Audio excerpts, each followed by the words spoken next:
Hello everyone. I hope you all are well and good. So this is day 3 of 20-day CGL study challenge. So as usual, I prepare my to-do list जिसमें मैंने reasoning calculation और मध्यकाल वाला part जिसे मैंने लिया मुगल वंश और उसके साथ मैथ्स में 2D वाली एक्सरसाइज की मैं क्लासेस लेने वाली हूँ क्योंकि कल मुझसे वो क्वेश्चन ठीक से नहीं सॉल्व हो रहे थे एंड उसके साथ एक फुल मॉक भी और बहुत कुछ। तो देखते हैं कि मैं सबसे पहले क्या करने वाली हूँ। तो सबसे पहले मैं कैलकुलेशन करने वाली हूँ। तो कैलकुलेशन में मैंने सबसे पहले अपनी मल्टीप्लिकेशन, एडिशन एंड सब्ट्रैक्शन की शीट प्रिपेयर की। तो मैंने आज सबसे पहले कैलकुलेशन से स्टार्ट किया था और जो टेबल है उसके बाद टेबल, क्यूब्स, स्क्वायर वो सब किए थे जो कि आप इस वीडियो में आगे देखने वाले हो।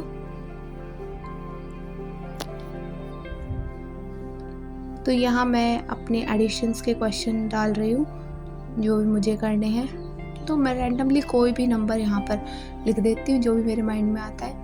और ऐसे ही सब्सट्रैक्शन के मैं 3 डिजिट्स के लिखती हूँ, एडिशन के 2 के एंड मल्टीप्लिकेशन भी 2 के करती हूँ। उसके बाद जब इनको अच्छे से प्रैक्टिस हो जाया करेगी, मतलब बहुत कम टाइम में मेरे अब ये हो जाते हैं। तो आप देखो साइड में टाइम भी देख सकते हो, मतलब कुछ ही टाइम में, कुछ ही मिनटों में मेरे इतने जल्दी ये हो गए थे। तो आप टाइम देख सकते हो, अभी हो रहे हैं 7, 16, 17 के करीब हो रहे हैं अभी टाइम। और जब मैं कैलकुलेशन ख़त्म करूँगी तब आप देखना कितना टाइम हो रहा होगा।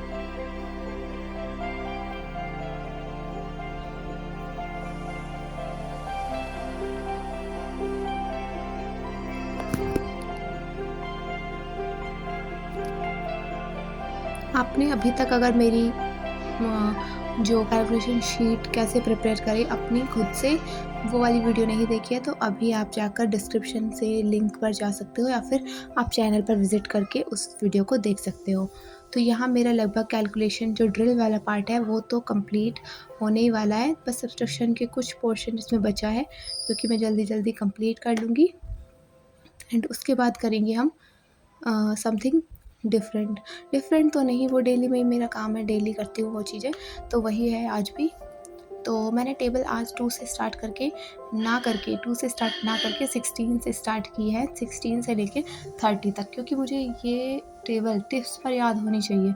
तो अभी तक मेरे को मतलब 16 से लेके 25 तक की टेबल तो मैं इजीली कर लेती हूँ, अच्छे से मेरे को याद हो गई है। लेकिन 26 से लेके 29 इनमें मेरे को बहुत ज़्यादा कन्फ्यूज़न हो जाता है, तो कई बार मैं इनको कैलकुलेट करके करती हूँ, तो ऐसे करके करती हूँ। लेकिन अगर जब हम किसी चीज़ को डेली पेपर पेन से लिखेंगे तो वो क्या होगा, हमारा माइंड उसको बहुत जल्दी कैच कर लेगा। मतलब हम उसको लर्न करने की कोशिश भी नहीं करेंगे तो भी हमारा माइंड बहुत अच्छे से उसको कैच कर लेगा और जब भी ज़रूरत पड़ेगी तो हम अच्छे से रिमाइंड कर पाएंगे। तो अभी आप लोग टाइम देख रहे होंगे कि 7:30 हो गए हैं और मतलब 10 मिनट के अंदर मैंने वो कैलकुलेशन ड्रिल वाला सेक्शन कंप्लीट कर लिया था 10 मिनट के अंदर। तो सबसे पहले जब मैंने स्टार्ट किया था तो कम से कम 30 मिनट्स इसमें लग जाते थे। और अब लेकिन मेरा हाथ क्या माइंड, मतलब एकदम से उसको माइंड को ड्रिलिंग के लिए बिल्कुल प्रिपेयर हो चुका है मेरा माइंड कि हमें जल्दी उसको ड्रिल, मतलब अपने माइंड को कैलकुलेशन के लिए प्रिपेयर करना है। तो ऐसे जल्दी हो जाता है क्योंकि एक बार आपको किसी चीज़ की हैबिट लग जाती है तो वो बहुत आराम से हो जाता है आपका काम। तो ऐसे करके मैंने यहाँ पर टेबल कर लिया 30 तक, उसके बाद स्क्वायर एंड उसके बाद क्यूब। तो क्यूब मैंने अभी 20 तक किए हैं एंड स्क्वायर मैंने 30 तक किए हैं। आपके स्क्वायर एंड क्यूब कहाँ तक हो चुके हैं मुझे कमेंट्स में ज़रूर बताना। एंड उसके बाद मैंने सोचा कि जो परसेंट की ये है तो इनको भी एक बार रिवाइज़ कर लेते हैं, क्योंकि कई बार ऐसा होता है 16.66 दे दिया होता है कि इसका इतना परसेंट कितना होगा, तो हम कंफ्यूज हो जाते हैं कि इसको हम सॉल्व करें।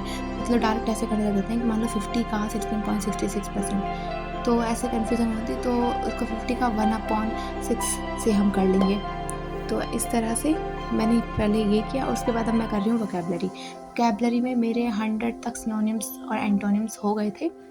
आज मैं इसके नेक्स्ट 50 करने वाली हूँ और जो मुझे ऐसा लगता है कि ये वाला मैं माइंड उसको याद नहीं कर पाएगा या फिर मैं उसको बार भूल जाती हूँ, तो उसको मैं हाईलाइट कर दूँगी ताकि नेक्स्ट टाइम जब भी मैं इसको रिवाइज़ करने बैठूँ तो सबसे पहले अट्रैक्शन उसी वर्ड पर जाए और वो बार बार मेरे को रिमाइंड हो सके। तो इसलिए हम हाईलाइट कर लेंगे इन चीज़ों को। आज मैंने एक फुल मॉक भी लगाया था, उसके मार्क्स मैंने वीडियो के लास्ट में शेयर किए हैं।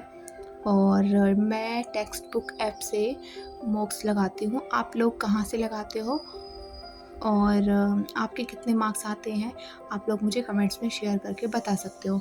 तो मैंने 12 सितंबर 2025 का जो एग्ज़ाम था उसका मैंने आज मॉक लगाया था। तो उसके बाद मैंने मतलब जो वोकैबलरी में मैंने इसके बाद OWS और जो ईडियम्स का नेक्स्ट 1 पेज है वो मैंने रिवाइज़ किया था, क्योंकि इनको भी हम पीछे से एक बार रिवाइज़ कर लेंगे ताकि ये हम भूलें ना। तो ऐसे करके मैं 50-50 वो कर लेती हूँ और 1 पेज OWS और ईडियम्स के कर लूँगी ताकि इनको भी अच्छे से हम याद कर सकें। जो ऐसा मुझे लग रहा था कि इसमें से मैं भूल रही हूँ तो मैं उसको दोबारा से हाईलाइट कर लूँगी एंड दैट्स इट। उसके बाद मैंने लिया अपना स्टैटिक जीके वाले नोट्स। तो स्टैटिक जीके में मेरे शास्त्रीय नृत्य और जो दूसरे वाले नृत्य हैं, मतलब सभी स्टेट वाले, तो वो वाले यानी कि लोक नृत्य, तो उनको मैंने कल और परसों किया था। तो आज मैं उनको कंबाइन रिवाइज़ करने वाली हूँ ताकि वो अच्छे से माइंड में सेट हो जाए। और कुछ पोर्शन जैसे कुछ स्टेट के भी कुछ ऐसे याद नहीं थे, तो वो भी मुझे अच्छे से याद हो गए हैं अब।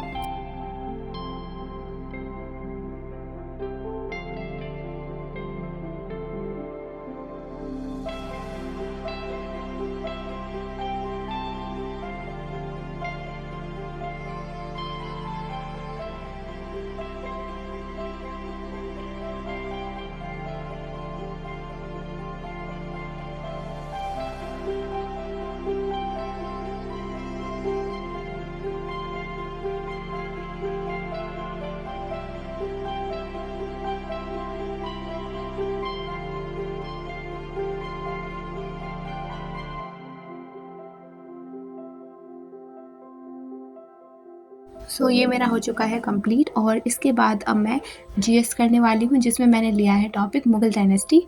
तो इसमें मैं जो लूसेंट है वहाँ से और फैटमैन से, दोनों से ही इन चीज़ों को कवर करूँगी, क्योंकि लूसेंट मैंने कई बार पढ़ चुकी हूँ मैं लूसेंट को। तो उसके बाद मैंने फैटमैन न्यूली परचेज़ की है, तो उससे और इसमें से कुछ ऐसे पार्ट होते हैं जो लूसेंट में नहीं है तो मैं फैटमैन से कर लेती हूँ, फैटमैन में नहीं होते तो लूसेंट से कर लेती हूँ। इस तरह से मैं दोनों बुकों को कवर करके चलती हूँ।